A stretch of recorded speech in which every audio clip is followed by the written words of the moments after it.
Dernière partie, on va voir les complications de l'insuffisance rénale aiguë.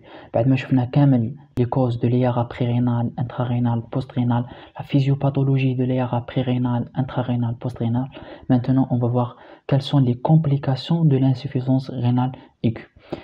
Bon, tout d'abord, on a le rôle du rein. C'est quoi le rôle du rein? Premièrement, c'est la fonction d'épuration des déchets azotés.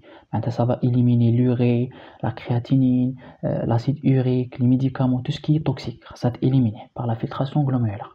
Deuxième rôle, ça va maintenir l'homéostasie. L'homéostasie, c'est l'équilibre du soi. Ça va faire la régulation du bilan hydroélectrique, le bilan acido-basique. Ça va maintenir la tension artérielle, la volémie à travers le système rénine-angiotensine. Ça va synthétiser la rénine. Et troisième fonction, c'est une fonction qui est purement endocrine. Ça va activer la vitamine D. Ça va réguler le bilan phosphocalcique et même ça va synthétiser l'EPO, c'est-à-dire l'érythropoïétine qui va participer à la fabrication des globules rouges. Plusieurs hormones synthétisées telles que l'hormone de croissance.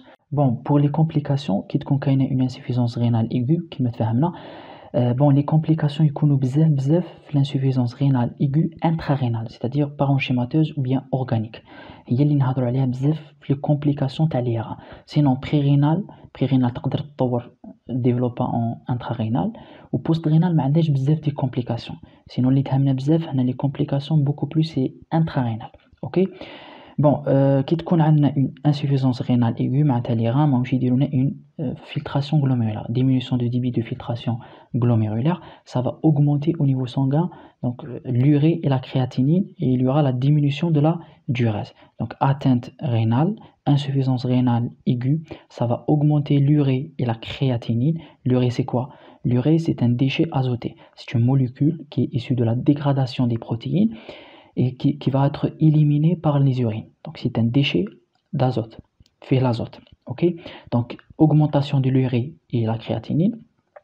Augmentation de l'urée, le syndrome se nomme urémie. Urémie, augmentation de l'urée au niveau sanguin. Donc il y aura une rétention azotée, élévation de l'urée, la créatinine, de l'acide urique. Mais beaucoup plus on va à l'urée, parce que l'urée, il y a des complications. Donc augmentation de l'urée, c'est l'urémie. Première complication de l'urémie, c'est quoi? Sur les plaquettes, les plaquettes. Donc les plaquettes normales provoquent la coagulation sanguine. OK, le saignement. Donc l'urée راح يترسب على les plaquettes ويحبس le fonctionnement تاعهم normal. Donc il y aura un dysfonctionnement des plaquettes qui contient un dysfonctionnement des plaquettes, donc ce qu'on appelle les troubles de l'hémostase, et par la suite il y aura une hémorragie. Donc hémorragie par un dysfonctionnement des plaquettes, l'urée les plaquettes, ça va être précipité, يحبس le fonctionnement normal, donc trouble de l'hémostase et hémorragie. Deuxième complication de l'urémie, c'est sur le cœur. L'urée qui est là, ça va se précipiter aussi sur le péricarde, ça va causer une inflammation du péricarde. Normalement, il y a un liquide virtuel dans le péricarde.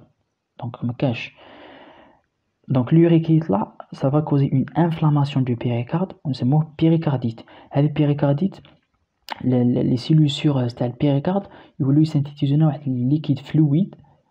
Donc, qui est bzaf, راح يديرنا tamponnade. Maintenant, il y a une augmentation de liquide, donc ça va causer une asystolie pour le cœur, mais il y a une fonction d'éjection normale. La deuxième complication, c'est sur le cœur, ça va causer une péricardite, voire tamponnade. Troisième complication de l'urée, ça va aller vers le système nerveux central, ça va créer des crises, donc des crises qu'on appelle des crises d'épilepsie. Donc crise épileptique, ça va créer une encéphalopathie. On appelle encéphalopathie hépatique. Maintenant, c'est des troubles neurologiques qui sont attribués à une atteinte du cerveau. Ok? Donc, encéphalopathie, ce sont des troubles. Encéphalopathie, c'est des troubles neurologiques qui sont Je reprends les complications de l'urémie. Première complication, c'est un dysfonctionnement des plaquettes. Ça va créer une hémorragie. Deuxième complication, ça va causer une inflammation, péricardite, voire tamponnade. Troisième complication sur le système nerveux, c'est des crises d'épilepsie, crise épileptique. Encéphalopathie, c'est des troubles neurologiques en rapport avec le foie, donc troubles neurologiques secondaires du cerveau, en rapport avec une atteinte le foie, parce que le foie il synthétise l'urée. L'astélixis, c'est un signe clinique, nous prouvons à le patient, nous lui des positions comme ça, نعاودو نرجعو له يديه كي نرجعو له يديه يصرى بوجمون كيما des secousses musculaires يبقى يبوجي كيما هاك. Donc c'est l'astélixis, ça sera positif en rapport avec une encéphalopathie hépatique. Ok, c'est des troubles neurologiques secondaires. Quatrième complication de l'urémie, c'est l'acidose métabolique. De façon normale, un sujet sain, il a des reins sains, normaux, qui sont en situation d'acidose métabolique, ici éliminé, donc acidose, augmentation de H+, diminution de pH, ici éliminé par un mécanisme de compensation par les reins, ici éliminé le maximum de H+, باش ينقص من l'acidose هذه. Donc qui تكون atteinte les reins, plutôt qui sont en situation d'acidose métabolique, ça va augmenter la diurèse, ça va éliminer beaucoup d'H+, pour compenser avec l'acidose, باش ينقص من l'acidose. Un sujet عنده IRA, insuffisance rénale aiguë, معناتها les reins ما راهمش يخدموا, ما كاش filtration glomérulaire, donc il y aura diminution de la diurèse et augmentation des H+. Augmentation des H+, ça va causer une acidose métabolique. Les signes d'acidose métabolique, par exemple des nausées, des vomissements, une fatigue, des somnolences, des confusions, donc يدخلوا كامل مع l'IRA, مع l'insuffisance rénale aiguë. Cinquième complication de l'insuffisance rénale aiguë, c'est les œdèmes. Qui est un sujet sain, qui a la tension, donc hypervolémie, hypertension artérielle, les reins pour compenser, ils vont éliminer beaucoup d'H2O, donc le mât en même temps Na+, باش ينقصوا من la volémie. Un sujet, donc ils vont augmenter la diurèse. Un sujet qui est atteint d'insuffisance rénale aiguë, et principalement c'est intrarénal, donc تكون عنده généralement une nécrose tubulaire aiguë. هذوك les cellules ما يولوش يخدموا, ما يديرولناش la réabsorption et l'excrétion, parce que l'excrétion d'H2O c'est principalement par les tubules. Donc hypervolémie, atteinte rénale, diminution de la diurèse, تكون كاينه une insuffisance rénale aiguë, atteinte rénale, diminution de la diurèse par nécrose tubulaire aiguë, augmentation de H2O au niveau plasmatique, hypervolémie, hypertension. Donc avec l'hypervolémie tous les trois le péritoine, donc ça va créer l'acide, les poumons, ça va créer OAP, œdème aigu du poumon, donc ça va créer des œdèmes et même des œdèmes périphériques en rapport avec atteinte rénale, donc de l'insuffisance rénale aiguë. Je reprends, cinquième complication de l'insuffisance rénale aiguë, donc atteinte rénale, principalement c'est organique, nécrose tubulaire aiguë, diminution de la diurèse, augmentation donc et compassion en hypervolémie, donc parce que rétention H2O marachite élimina, ça va créer des œdèmes, principalement œdème aigu du poumon, les poumons ils donnent des œdèmes aigu du poumon, voire le péritoine, ça va créer l'acide, œdème périphérique. Sixième complication de l'insuffisance rénale aiguë, c'est donc atteinte rénale toujours, diminution de la diurèse, les médicaments, il y a qu'un patient a des médicaments, parce que par exemple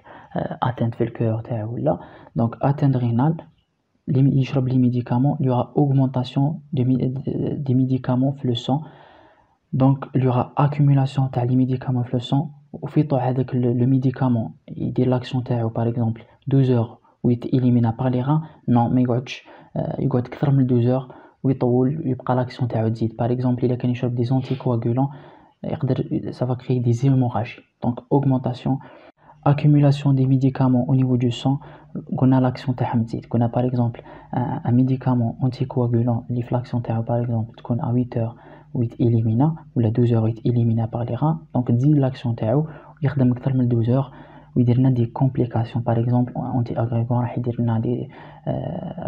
des hémorragies graves. Septième complication de l'insuffisance rénale aiguë et surtout intrarénale toujours, bien organique, parenchymatose, donc atteinte intrarénale organique, diminution de la diurèse, le cas plus par exemple intrarénale de type nécrose tubulaire aiguë, diminution de la sécrétion, voire l'excrétion de K+, diminution de la diurèse, le K+, élimine les urines, donc hypercalémie au niveau du sang, l'hypercalémie, des problèmes, ça va aller vers le cœur, des arythmies, donc des troubles de rythme, et voire la mort subite du patient. Par exemple, parmi les symptômes de l'hypercalémie, c'est des troubles des rythmes, une fatigue, des faiblesses musculaires, des paralysies, surtout les hamna, c'est des complications sur le cœur, des arythmies, des troubles du rythme et la mort subite du patient. Donc, en résumé, les complications de l'insuffisance rénale aiguë sont graves. Qui تكون كاينة une atteinte intrarénale, voire organique surtout, ماشي prérénale, ماشي post-rénale, on aime beaucoup plus c'est intrarénal, augmentation de l'urémie. Première complication de l'urémie, c'est des troubles, dysfonctionnement des plaquettes, voire tendance à l'hémorragie. Deuxième complication sur le cœur, péricardite, voire tamponnade. Troisième complication, c'est des crises d'épilepsie, encéphalopathie, l'astérixis.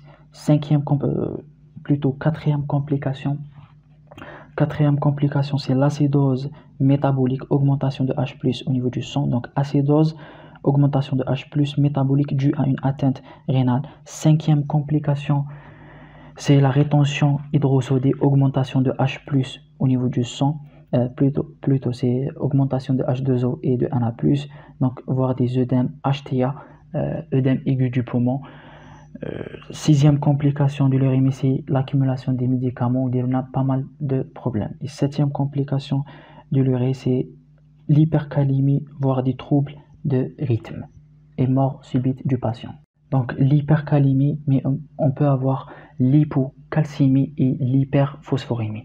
Mais surtout l'hypocalcémie et l'hyperphosphorémie, on les voit l'insuffisance rénale chronique. L'insuffisance rénale aiguë, chronique, avec le temps s'installent les troubles de l'homéostasie phosphocalcique, de l'hypocalcémie et hyperphosphorémie. Donc je reprends: rétention azotée, élévation de la créatinine, l'insuffisance rénale aiguë, élévation de l'urée, la créatinine, l'acide urique, les toxines, des troubles de l'équilibre acido-basique, acidose métabolique par défaut d'élimination d'acide, l'hypercalémie, les troubles hydroélectriques, la rétention hydrosodée, ça va causer des œdèmes pulmonaires, l'OAP, ça va causer l'HTA, l'hypercalémie, on a un risque de mort subite, donc des arythmies, des conséquences aussi hématologiques, ça va causer les troubles de l'hémostase, hémorragie, et même on peut avoir l'anémie, on a beaucoup plus l'insuffisance rénale chronique, même l'hypocalcémie et voire l'hyperphosphorémie.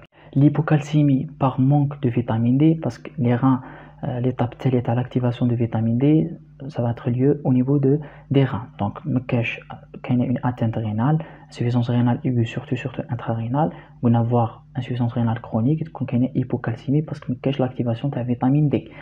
La vitamine D, ça va absorber le calcium par l'intestin. On aura une hyperphosphorémie parce qu'il y aura diminution de l'excrétion de phosphore par la diminution des débits de filtration glomérulaire. Le phosphore est accumulé dans le sang. Même on peut avoir des manifestations de l'accumulation des toxines telles que des manifestations digestives, des nausées, des vomissements en rapport avec l'hypercalémie, l'encéphalopathie toujours, des troubles neurologiques, la polynévrite et l'hypercalémie, ça va créer des troubles du rythme, donc arythmie et mort subite du patient.